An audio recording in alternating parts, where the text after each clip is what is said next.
Temen kelas. kamu atau kamu? Oh, kalau saya tidak. karena kalau di sekolah kita di sekolah saya waktu itu kalau misalkan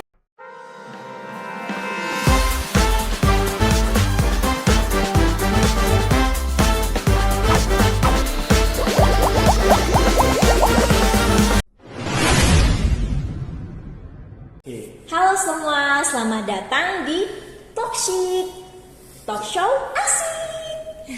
Nah, kali ini saya sudah ditemani dengan 3 narasumber asik kita.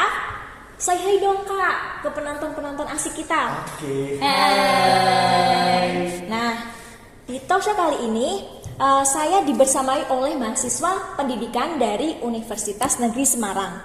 Nah, kira-kira isu apa sih yang akan kita bahas di segmen ini, karena di sini kita mengundang mahasiswa pendidikan.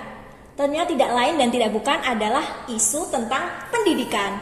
Akhir-akhir ini sangat hangat diperbincangkan, yaitu isu-isu tentang pendidikan yang tentunya di media sosial kalian kan sudah ada tuh banyak sekali isu-isu tentang pendidikan, karena kemarin tanggal 21 September itu baru saja dilantik Presiden dan juga Menteri Pendidikan yang baru. Ya, betul. Nah, sebelumnya kalian bisa perkenalkan terlebih dahulu nama-nama kalian, biar penonton kita bisa tahu nih siapa Mas dan Mbak ganteng ini. Hai, dimulai dari aku. Perkenalkan semuanya, nama aku Fuadila. Aku dari Pendidikan Akuntansi. Hai, nama aku Fadil Sidul Purnama, aku dari Pendidikan Akuntansi. Hai, aku Rifki Dwi Agustian, sering dipanggil Rifki, dan aku juga dari Pendidikan Akuntansi. Nah, Mas Mbak ini berarti angkatan 2022 ya? Ya, Ya, betul betul. sekali. Nah, berarti ini di semester 5. Nah, gimana nih semester 5-nya kalian? Apakah masih terasa vibes mabanya ataukah sudah kayak aku sudah siap menjadi dewasa nih? Gimana nih? Cukup menyenangkan. Menyenangkan dalam hal Iya. apa ini? Menyenangkan telah terjadi gerubak-gerubuk tugas. Banyak sekali ya berarti tugasnya di semester 5. Ya, jangan ditanya. Sepertinya kita di semester 5 ini sudah berubah ya pikirannya. Udah gak ada waktu buat main ya. Buru-buru buat main, buat tidur Tidur aja nggak ada. Iya. Nggak ada. Kalau tidur itu nggak ada. Hampir setiap hari begadang sampai pagi. Iya, tiap hari kita tugasnya cuma proyekan aja gitu. Ya ini Mas Fazri sudah kelihatan kan? Muka-muka lelah dan ngantuknya. Nah, sebagai mahasiswa pendidikan tentunya kalian nih sangat update kan tentang isu-isu pendidikan. Nah, akhir-akhir ini tuh sangat hangat diperbincangkan.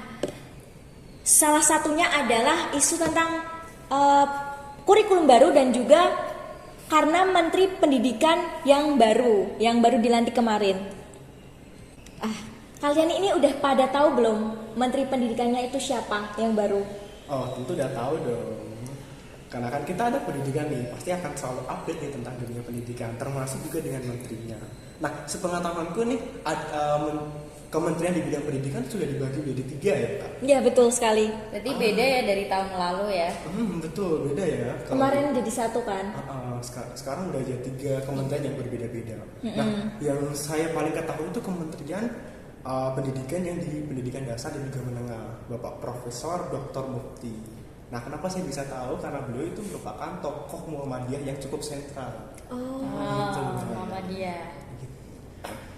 Mas Rifki ini kayaknya sangat senang sekali ya dengan Prof. Abdul Muti ini. Bisa dibilang begitu, Kak, karena beliau itu tokoh yang moderat dan juga ketika membuat suatu langkah kebijakan, beliau itu mengambil langkah yang hati-hati, sangat sangat konservatif lah istilahnya ya. Gitu. Nah, kemudian ada Menteri Pendidikan, apalagi kan dibagi menjadi 3 kan. Terus apa lagi nih? Tahu nggak Mas Fazri? Oh, saya kurang tahu, saya tahunya cuma Menteri Pendidikan Dasar dan Menengah. Kalau yang keduanya lagi Ada kurang tahu. Kementerian Dikti, Sains dan Teknologi. Itu ada Prof. Satrio Sumantri. Dan juga ada Menteri Kebudayaan, ada Fadlizon. Ya betul sekali. Nah, harapannya dengan dilantiknya Menteri Pendidikan yang baru, maka akan membawa angin segar bagi kualitas pendidikan di Indonesia. Seperti biasanya kan di Indonesia itu sering gonta-ganti kurikulum ya. Ya, dari betul. kurikulum KTSP, kurikulum 2013, hingga pas Covid itu ada kurikulum darurat, Ya. sampai dengan saat ini yaitu kurikulum merdeka. Mestinya kalian ini ikut merasakan pergantian kurikulum ya. Sampai berapa kali? Gimana nih Dari opini kalian? KTSP ya, KTSP itu dari SD. Tapi di sela-sela SD itu kita juga diganti sama kurikulum 2013. Itu sekitar kelas berapa ya? 5 ya di angkatan kita. Berarti tuh. kelas 5 udah diganti kurikulum 2013? Iya, udah dari kurikulum KTSP, terus kelas 5 udah diganti kurikulum 2013. Terus kelas 6-nya? Kelas 6-nya kurikulum 2013 juga. Kalau dulu kan kita pakainya kurikulum 13 kan kayak tema-tema ya, tema 1, tema 2 dan yang lain sebagainya gitu. Yang lainnya sama. Oh, agak sedikit berbeda sih kalau Oh, beda ya, misalkan, berarti ya? Kalau di sekolah saya dulu di SD itu memang awalnya KTSP. Pas kelas 5 itu diimplementasikan kurikulum K13, tapi tidak bertahan lama, hanya 1 semester. Kemudian ditarik kembali bukunya dan kelas 6-nya dikembalikan ke kurikulum KTSP kembali. Oh, gitu sih. Kalau yang dulu waktu di aku itu yang kelas 6 itu KTSP juga, tapi tapi kelas 5-nya, jadi adik kelasku itu masih kurikulum 13. Oh, kalau nggak biasa, ditarik. kalau minyak saya itu ditarik. Ditarik semuanya Iya, berarti ya? ditarik tetap. Oh, oke, Entah oke, mengapa, oke. entah kenapa ya waktu itu saya kurang tahu karena masih kecil ya. Nah, apakah kalian itu ikut merasakan perubahan tentang Ngerasain. tentang kurikulum? Ada contoh Contoh ya. Ada contoh kecil yang paling aku suka dari perubahan itu ya, yang paling aku suka ya. Ini tas tuh jadi enteng. Oh, Karena iya. kita nggak perlu sehari kan kalau misalkan KTSP kita mungkin bawa 4 mata pelajaran ya. Nah, sedangkan kalau KTSP tuh kita cuma bawa buku 1, buku paket ya. Kalau dulu tuh misalkan minggu ini tema 1, ya udah tema 1 aja, terus bawa buku tulis sama mungkin ada buku tambahan yang lain kayak gitu sih. Jadi kayak lebih enteng aja. Jadi vibes untuk malam hari nyiapin jadwal itu nggak ada sih. Oh, kalau Karena SMP? Kalau SMP beda lagi ya, mungkin kurikulum 13-nya masih ada pemetaan kayak per mata pelajaran gitu. Kalau SD dulu kan cuman ya udah 1 tema aja gitu. Di SMP itu kan kalau aku ya dari SMP itu suka bawa buku yang banyak sampai bawa tentengan. Tapi kok ada temanku yang bawa tas 1 kecil doang. Kenapa ya itu ya? Ada di sekolahmu nggak kayak gitu? Ada sih. Kamu suka bawa ini? Iya, tentengan. Pantesan. Karena takutnya nanti Iya. gini. Oh gitu. Oh iya. Karena Kalau- keberatan bawa buku. Tapi ada si tim yang buku paketnya ditinggal. Iya. Nah, bener banget tuh. Itu bener Itu banget. Ini. teman-teman cowok saya itu sering banget ninggalin buku-bukunya berarti- di Ya temen ruang kelas. kamu atau kamu? Oh, kalau saya tidak. karena kalau di sekolah kita di sekolah saya waktu itu kalau misalkan ada yang ninggalin buku itu sebenarnya kalau ketahuan sama guru bakalan disita. Nanti akan dikenakan denda.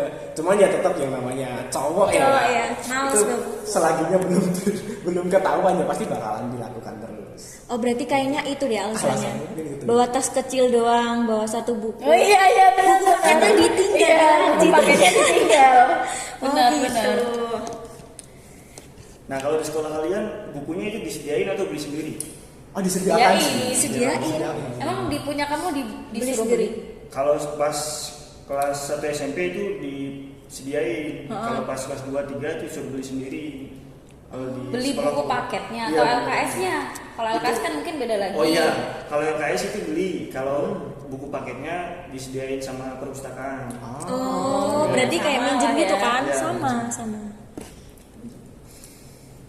Nah, kalau yang sering gonta-ganti di kurikulum kan itu nggak efisien kan mestinya kan di pemerintahan. Iya. Soalnya kan di negara maju pun itu kurikulumnya itu dievaluasi tuh 10 tahun loh. Sedangkan di Indonesia baru berapa tahun sudah ganti kurikulum Ganti lagi lagi. kan. Evaluasinya kan jadinya tidak efisien dan juga tidak efektif. Nah, kira-kira nih isu tentang menteri baru dan juga kurikulum baru ini bagaimana ya tanggapan kalian? Nah ini jadi Menteri Pendidikan Abdul Muti diminta ganti Merdeka Belajar era Nadiem Makarim.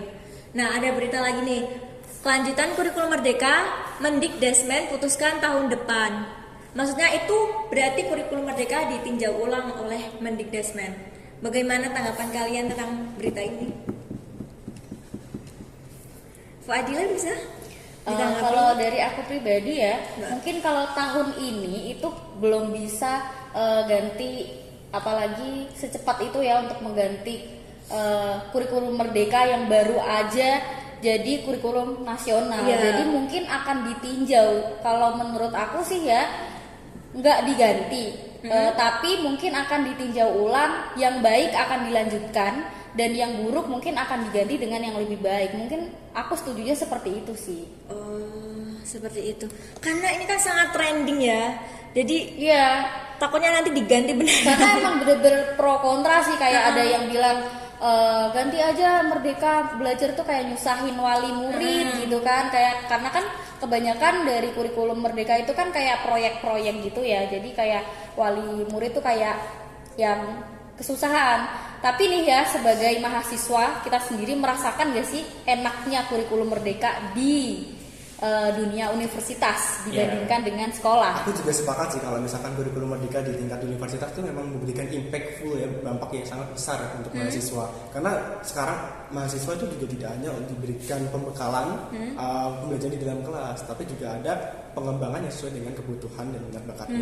Nah, tapi kalau kita obrolin kurikulum Merdeka untuk ranahnya siswa ataupun peserta didik, aku tidak terlalu tidak sependapat kalau misalkan ini akan diubah dengan begitu cepat. Karena apa? Karena pengubahan kurikulum ini itu akan mengubah struktur pendidikan itu secara sepenuhnya. Jadi kalau menurut saya ya, saya itu menganggap bahwa kurikulum itu sama halnya kayak fondasi dalam suatu bangunan. Jadi kalau misalkan nih kurikulum itu diubah, fondasi ini sama aja kayak dirobohkan dan Iya. bangunan yang di atasnya, Diulang lagi nah kan, akan diulang. dibangun ulang. Pondasinya. Maka aku juga sepakat kalau misalkan sama Fadila, ini kurikulumnya tidak untuk diubah secara total, tapi hanya untuk ditinjau kembali, dan juga sekiranya ada yang kurang baik itu akan diperbaiki, dan kalau misalkan ada yang baik itu bisa ditingkatkan. Nah, ini juga ini juga sesuai dengan apa yang dikatakan oleh Prof. Dr. Mufti. Beliau mengatakan bahwasanya saya tidak akan mengambil langkah yang terburu-buru untuk memutuskan apakah kurikulum ini akan dihentikan atau akan dilanjutkan. Tetapi beliau akan melakukan pengkajian lebih lanjut, dicek apakah ini ada yang perlu diperbaiki ataupun tidak, dan beliau juga sangat terbuka loh kalau misalkan di antara kita nih punya saran ataupun punya kritikan terhadap kurikulum yang sedang berjalan, itu bisa disampaikan langsung kepada Prof. Mufti. Nah, sekarang emang era menteri sekarang itu sangat terbuka untuk Oh, iya. sangat terbuka. Berarti kalau bukan misalkan anti kritik ya ya. betul. Kalau misalkan kalian nih punya ide-ide itu kan, mungkin punya gagasan baru, termasuk out of the box pun, misalkan aneh-aneh pun nggak apa-apa, Jangan sampaikan diterima, saja. sampaikan gitu. saja. Dan itu akan menjadi bahan pertimbangan Prof. Mufti untuk menentukan apakah kurikulum ini relate untuk digunakan atau perlu diperbaiki. Gitu. Berarti secara officially itu Prof. Mufti belum mengumumkan ya bahwasanya kurikulum Merdeka ini bakal diganti atau enggak gitu ya. Betul. Oke. Sampai tanggal 6 November, Prof. Mufti ketika diwawancarai itu baru masih sampai tahap pembahasan dan juga masih pengkajian oleh para ahli. Jadi memang beliau itu sangat berhati-hati di sini untuk menentukan langkah berikutnya dalam pendidikan itu seperti apa. Oh, begitu. Iya sih, harus hati-hati Harus ya, hati-hati karena karena- kurikulum itu kan pedoman ya. Iya. Iya. Apalagi pendidikan itu adalah langkah awal untuk menciptakan Sumber daya generasi manusia yang benar-benar berkualitas ya. Jadi benar-benar harus hati-hati dalam kajian kurikulum gitu.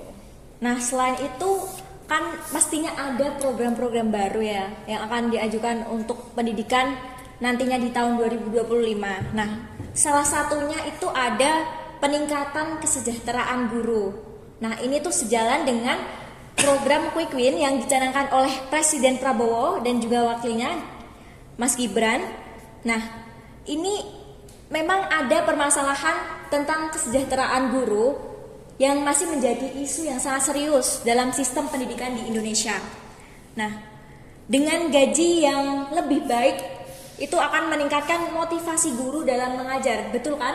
Iya betul, saya sepakat. Nah, kalian ini kan sebagai calon pendidik, nih kalian pasti sangat relate dengan program baru Calon ini. pendidik. Nah, menurut kalian bagaimana tanggapan kalian tentang program baru ini?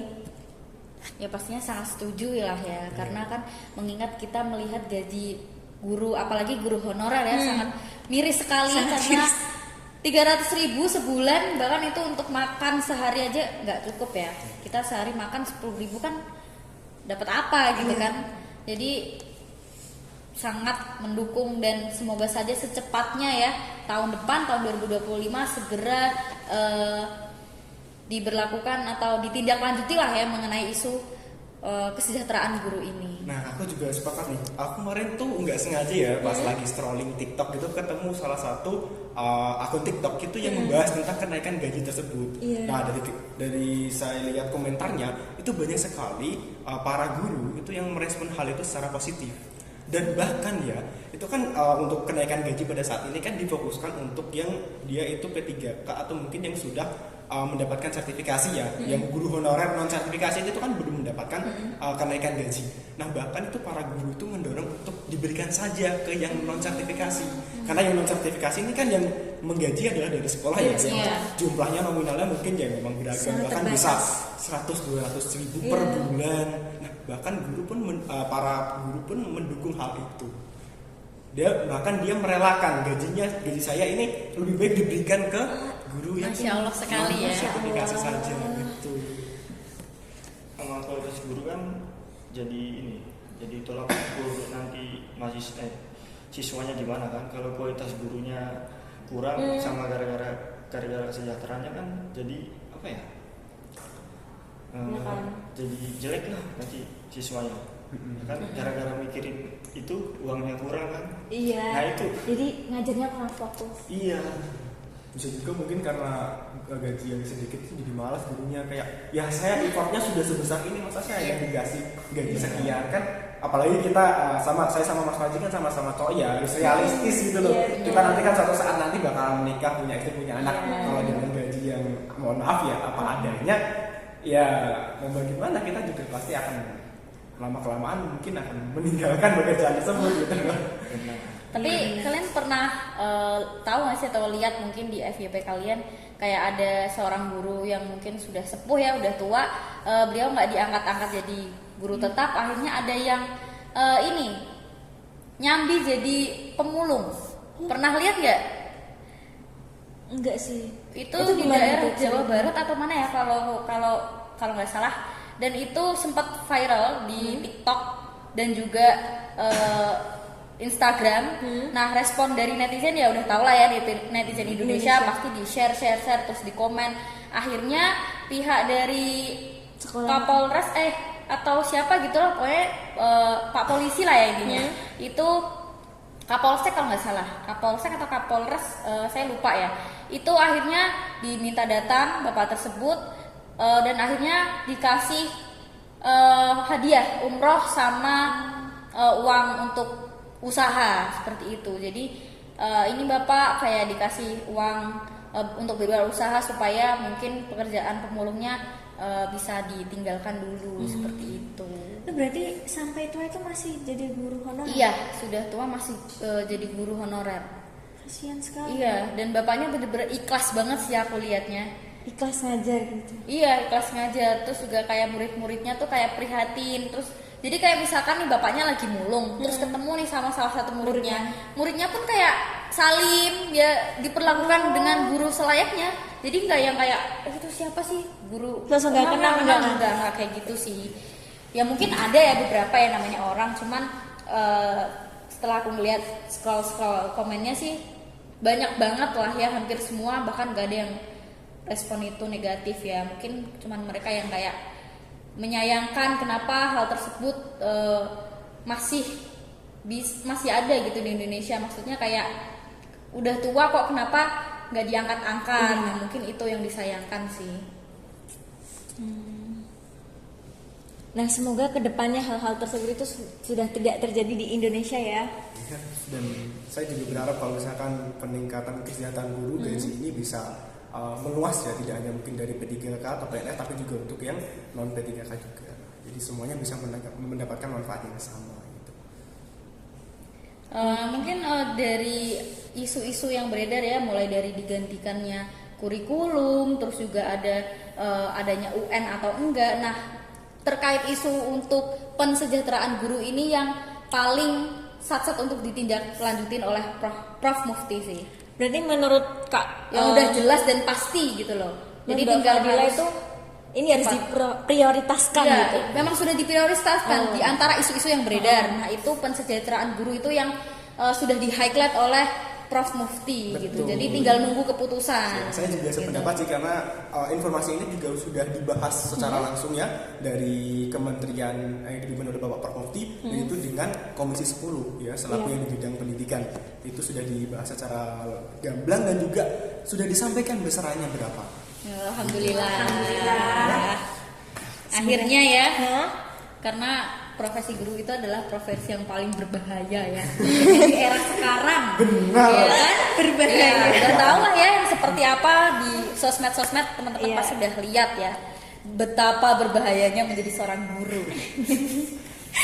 Nah, semoga diharapkan ke depannya dengan peningkatan kesejahteraan guru ini dapat berkontribusi secara positif dan pada kualitas pendidikan di Indonesia, terutama bagi hasil belajar siswa itu sendiri.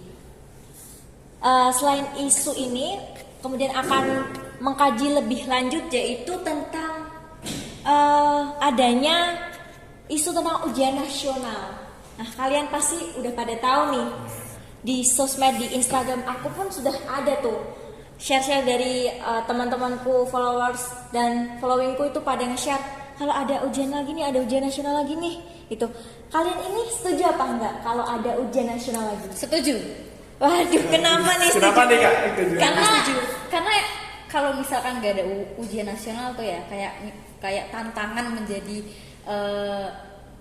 siswa tertua tertua di satu sekolah itu kayak kurang menantang gitu ya. Iya. Terus juga kayak pada gampangin gitu nggak sih? Kalau di generasi Z sekarang ya, generasi Alpha di tingkat SD atau di tingkat SMP itu mereka jadi kayak lebih nyantai gitu ya kalau menurut aku. Cuman kalau misalkan kan waktu kita SD itu kita kan UN itu kan kayak ada mulai yang dari tiba-tiba jadi soleha Ya, betul nggak sih? sekali pada sholat Tiba-tiba, duha. iya. Terus tahajudnya rajin banget. Jadi kayak ada tantangannya sendiri gitu loh. Terus pasti ada nih yang kayak gini. Kita putus dulu ya karena mau fokus ujian. Siapa yang pernah? Mungkin ada yang jadi korbannya ya. Ayo, siapa yang pernah kayak gitu? Biasanya tuh kayak Itu gitu adalah tuh. alasan Fokus yang paling ujian dulu nih. Saling klasik. Iya. Ya, alasan klasik buat putus Dan sama alasan pacar. itu kayaknya hanya bisa dirasakan oleh angkatan-angkatan kita ya Iya. yang ngerasain ujian nasional ya. Betul. Nah, dari kalian kan sudah merasakan ujian nasional berarti dari SD. Ya betul. SD, SMP, SD sampai SMP saja. oh SMA. SMK sudah enggak ya?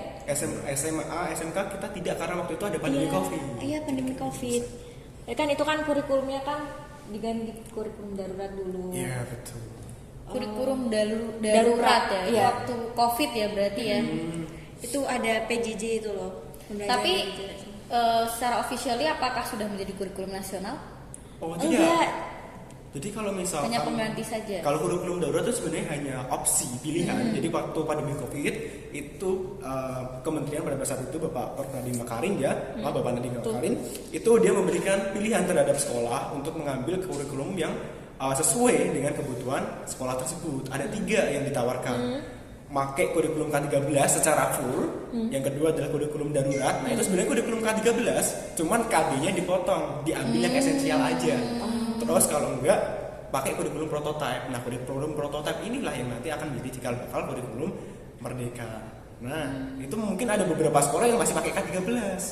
Ya, Sampai mungkin, sekarang. pada saat itu. Oh, pada saat itu. Ya, mungkin juga ada yang pakai kurikulum darurat atau mungkin juga ada yang pakai kurikulum Nah, prototype. kalau sekolahnya Mas Rifki? Oh, kalau sekolah saya waktu itu langsung mengambil kurikulum darurat karena memang melihat dari dari peserta didiknya, kebutuhan peserta didik itu lebih condong kalau misalkan ini dadakan dengan kurikulum darurat. Karena ya saya berasal dari sekolah swasta ya, jadi kalau misalkan dibuat pembelajaran full, orang-orang sudah pada hilang.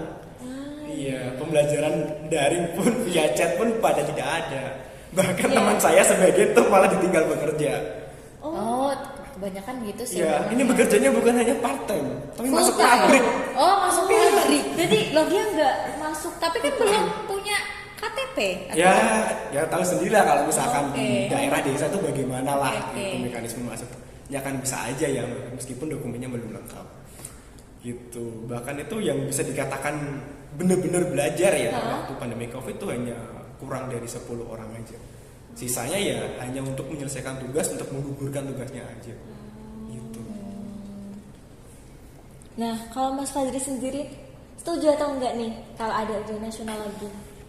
Kalau menurut saya sebenarnya saya kurang setuju dengan adanya UN, karena bagi mereka yang ekonominya kurang baik jadi tidak bisa mengikuti bimbel untuk ujian nasional. Dan bagi mereka yang ekonominya baik mungkin bisa mengikuti ujian nasional secara maksimal. Sih, benar Oke sih, aku juga sependapat sama Pak Sri. Kalau misalkan emang ujian nasional, menurutku ya tidak perlu diberlakukan kembali. Kenapa? Karena meskipun emang ujian nasional itu bisa memberikan dampak positif, bisa orang-orang yang mungkin tidak pernah belajar tiba-tiba jadi suka belajar, orang yang mungkin tidak pernah beribadah tiba-tiba jadi rajin ibadah. Tetapi di sebalik itu ada beberapa tantangan yang menjadi kesulitan untuk peserta didik. Kenapa? Karena ujian nasional ini kan menjadi penentu ya, apakah nanti apakah saya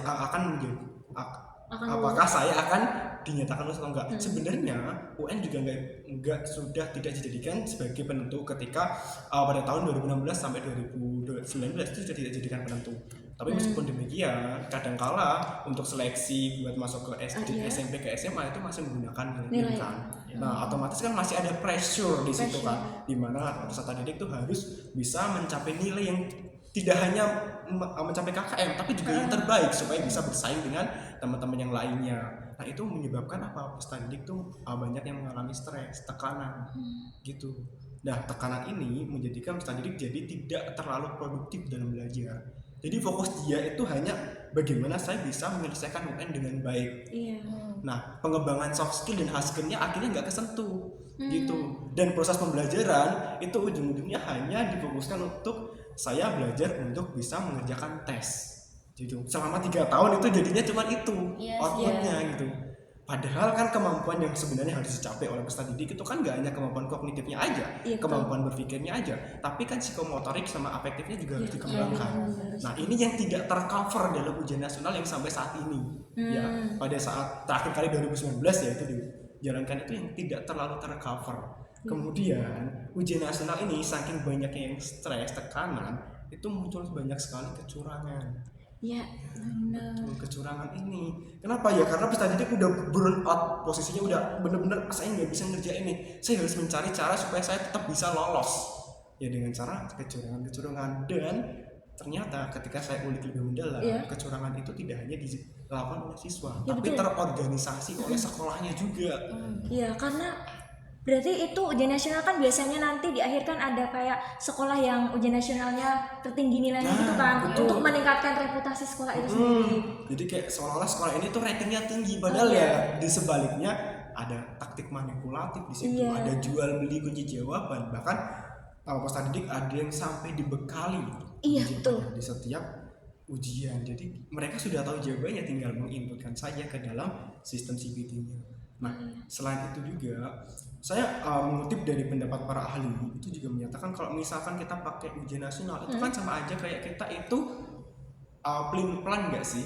Kan awalnya udah dicabut nih di tahun 2019, 2021 ditetapkan kan. Nah, tiba-tiba kita pakai lagi gitu. Kayak aneh nggak sih kalau misalkan kok ini nanti kan pas netizen ya biasanya pasti akan berpikir, lah kok ini tiba-tiba dipakai lagi padahal dulu dicabut, ini maksudnya gimana, kok pemerintah kok nggak konsisten, nah dan sebagainya.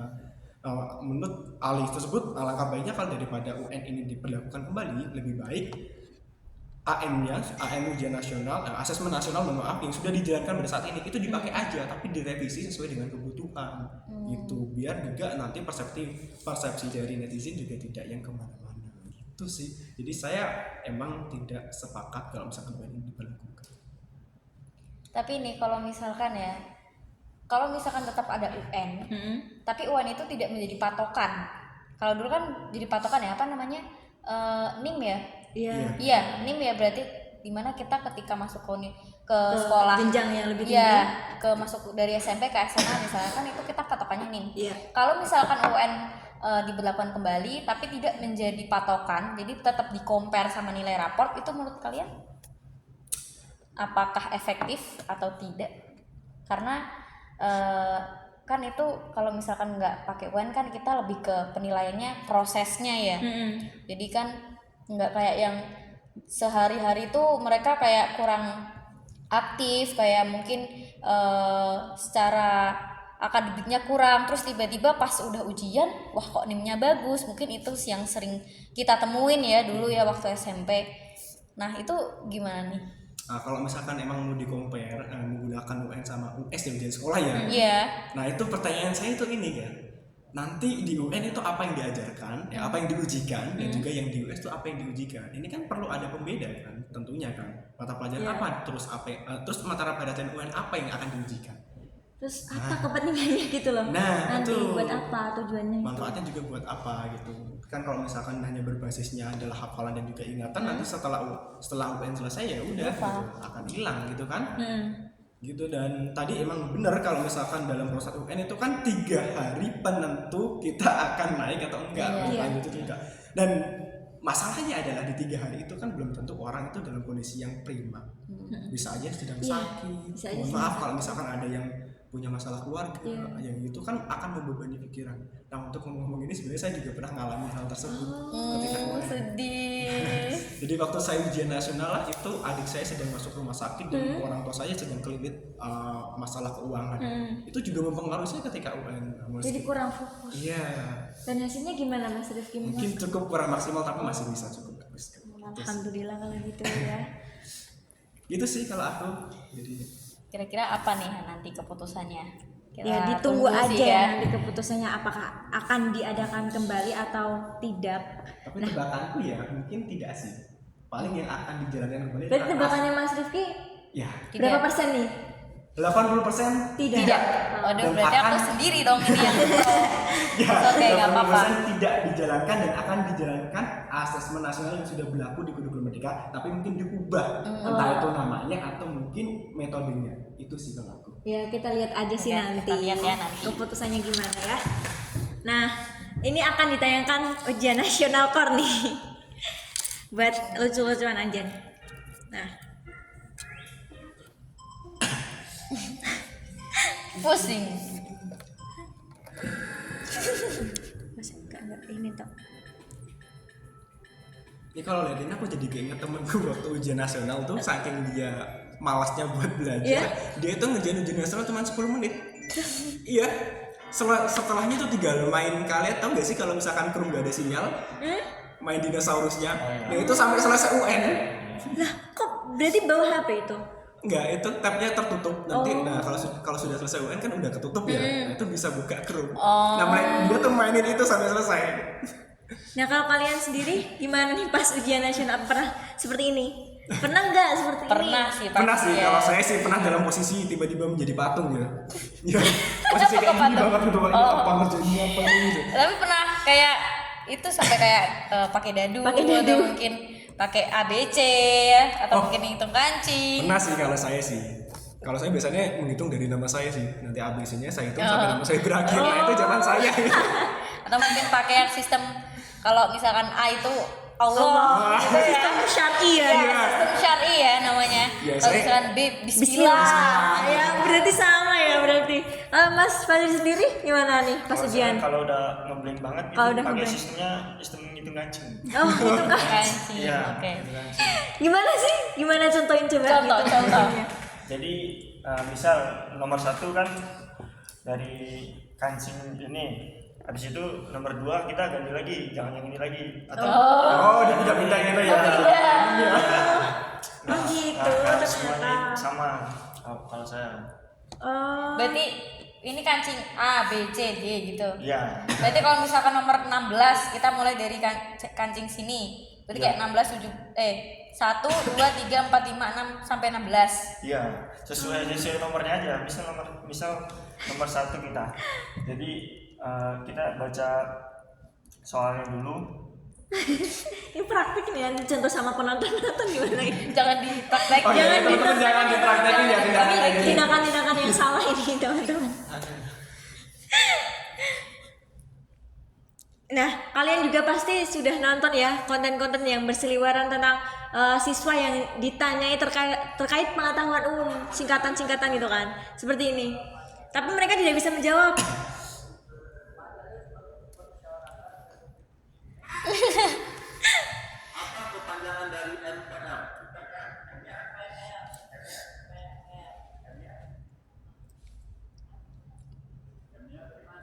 Masa otot.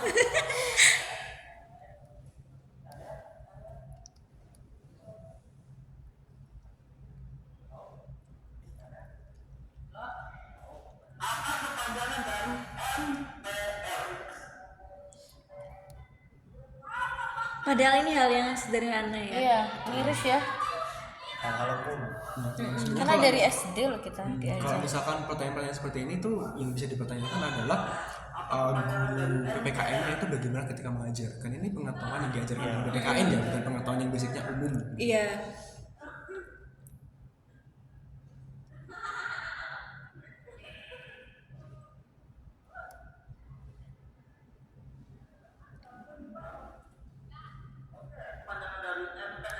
Ini berarti dari beberapa orang tadi belum ada yang bisa jawab loh. Iya.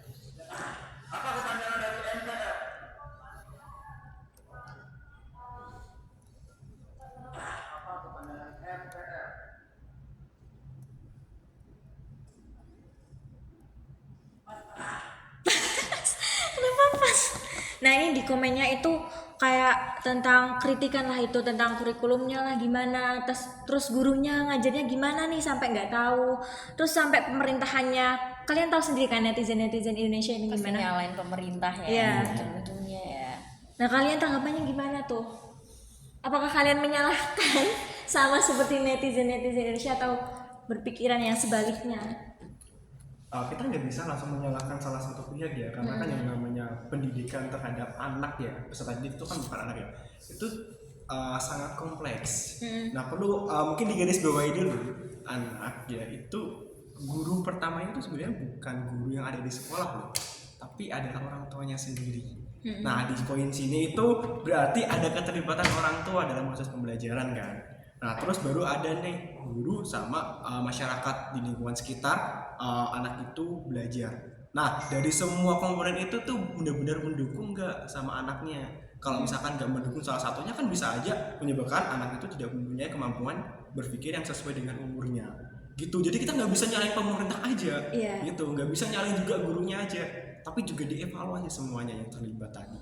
Orang tuanya mendukung tidak, gurunya mendukung tidak, ya kan?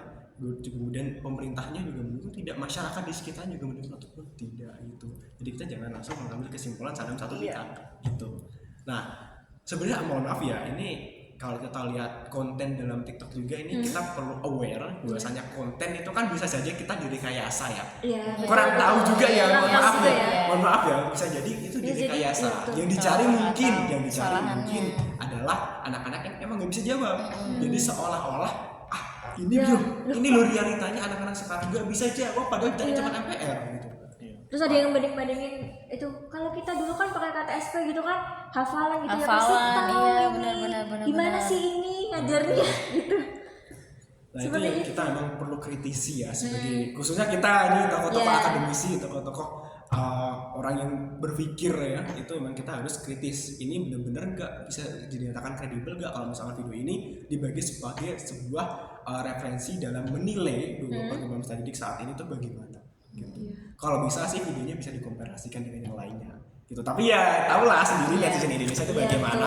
Langsung Mungkin ada yang udah jawab benar tapi mungkin Ya itu dikat gitu ya. kan. Bisa jadi kayak Dikat, gitu. biar yang salah semua aja Iya, gitu. benar.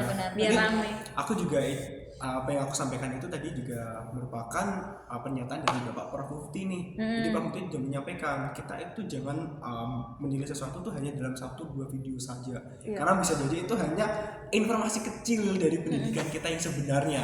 Padahal ada orang-orang yang potensial loh, ada yang cerdas loh. Cuman ini yang gak ke highlight. Kan algoritma di Indonesia kan orang-orang yang tanda kutip seperti itu yang akan naik kan. Iya betul sekali, akan viral ya. Nah, selain dari adanya ujian nasional juga nih, itu ada terkait tentang pengenalan pembelajaran matematika di jenjang TK. kalian udah pasti tahu kan itu isunya. Ya. Nah ini pengantar matematika di TK, inovasi itu sebuah inovasi atau tantangan. Nah kemudian ada metode pengenalan matematika untuk anak tingkat TK. Nah metode apa saja sih nanti yang akan dipakai untuk mengenalkan matematika pada tingkat TK ini sendiri? Nah bagaimana nih tentang tanggapan kalian terkait pembelajaran matematika nih di jenjang pendidikan TK? Mungkin kalau dari aku sih sebenarnya matematika kan luas ya. Toh juga itu kayak konten-konten yang hooknya kayak matematika diperkenalkan di TK, Prabowo meminta dan sebagainya. Itu kan sebenarnya cuman hook konten yang sebenarnya kita nggak tahu matematika yang dimaksud itu yang seperti apa gitu. Padahal kan ketika kita TK itu kan kita sudah diajarkan untuk mengenal angka ya kan. Terus juga mengklasifikasikan ya. Mungkin kayak bentuk-bentuk kayak masih pada gambar-gambar itu ya atau yang sebagainya itu kita digabung-gabungin, terus kita menghitung-hitung benda yang kita udah klasifikasiin, mungkin kayak gitu ya, atau mungkin kayak permainan dadu yang sebenarnya secara nggak langsung kan itu juga bagian dari matematika gitu. Iya sih, kalau misalkan emang matematikanya basicnya adalah dasar ya, mengenal angka, itu aku sepakat aja kalau misalkan itu dikenalkan mulai dari pembelajaran tingkat dasar, baik itu TK ataupun bahkan PAUD, itu nggak masalah, it's okay. Cuma kalau misalkan kita matematikanya yang matematika itu lebih teknis ya, lebih expert dibandingkan hanya sebatas mengenal angka, itu aku tidak sepakat sih. Karena anak itu di usia dini itu lebih baik dikenalkan tentang dirinya dan juga lingkungannya. Itu yang menurutku lebih penting. Karena biar tahu nih saya itu sebagai apa, entitas apa saya di dunia ini. Nah saya itu saya sebagai laki-laki atau perempuan itu harusnya bertindak seperti apa gitu. Itu lebih penting ditanamkan dari sejak dini. Begitu juga tentang pendidikan karakternya supaya nanti nih anak-anak di TK itu sudah punya karakter yang bagus. Nah harapannya nanti kan ketika masuk SD dan seterusnya itu dia sudah punya fondasi yang kuat gitu. Jadi kalau misalkan nanti ada kejadian apapun di SD itu dia punya pendirian yang kuat kan. Ya kadang-kala itu kan SD kan sering ya terjadinya pembulian dan seterusnya. Betul, setuju ya, apalagi anak-anak tuh kalau zaman kita dulu namanya tuh bolo-bolonan. Nah, itu mungkin yang sampai sekarang entah masih ada atau nggak ada ya. Kalau berdasarkan informasi saya, karena saya juga punya adik dan saat ini masih SD juga. Oh ya. Pembulian tuh masih ada loh, sama geng-gengan tuh masih ada, dan mohon maaf adik saya juga salah satu korban yang dibully. Ya sebenarnya adik saya tuh nggak pernah ngapa-ngapain, dia duduk aja, nggak pernah gangguin temennya. Tapi ya itu pasti ada yang mengganggu. Bahkan ini lebih parah loh. Dia itu mengganggunya sudah sampai menyerang secara fisik. Parah banget dong itu dong. Itulah kenapa berani-beraninya dia ya sampai gitu. Bahkan dia diserang secara fisik dikasih tahu oleh gurunya, dia bisa ngeyel. Bisa kata kasar tuh bahasanya tuh lebih tinggi dibandingkan gurunya.